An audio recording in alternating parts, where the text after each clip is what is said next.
புதுமை பெண் திட்டம் நம்முடைய பொம்பளை பிள்ளைங்க படிக்கிறதுக்கு மாதம் 1000 ரூபாய் கல்வி.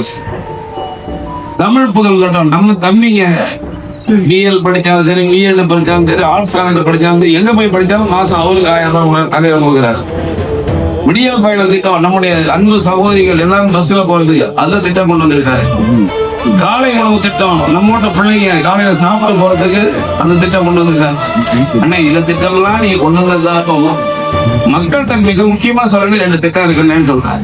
என்னன்னு கேட்டாரு, அதாவது ஒரு குடும்பத்துல நம்ம பெத்த பிள்ளைங்க அப்பா இருக்கும் அம்மா இருக்கும், சொத்து சுகம் இருக்கு, நாம பாத்துக்கிறோம் எல்லா பிள்ளைங்க படிக்க வைக்கிறது.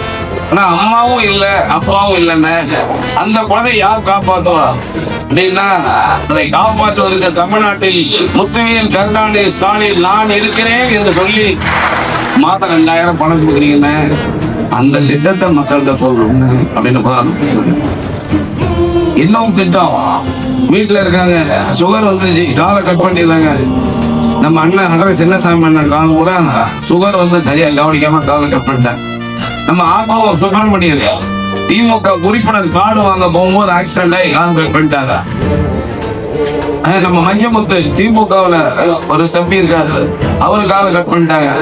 திமுகவுக்கு வேலை செய்ய போன மிகுந்த விஷயங்கள் எதுக்கு சொல்றேன், இது நம்ம கட்சியில மட்டும் இல்ல, நிறைய பேர் கால் கையை இழந்திருக்காங்க. மேல ஏறும்போது கீழே வந்து உடஞ்சி போறது, சுகர் வர்றது, ஏதோ ஒரு காரணத்துல கேன்சர் வந்துட்டா கூட கால் கட் ஆகும்.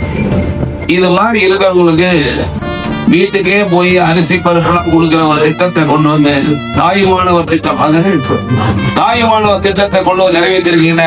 இந்த 2 திட்டத்தை கட்டாயமா கொண்டு சேர்க்க வேண்டிய கடமையும் பொறுப்பு தமிழ் பள்ளிகளுக்கு இருக்குன்னு அப்படின்னு சொன்னேன். மக்கள்லாம் ரொம்ப ஆர்வமா இருக்காங்க அப்படின்னு சொன்னேன்.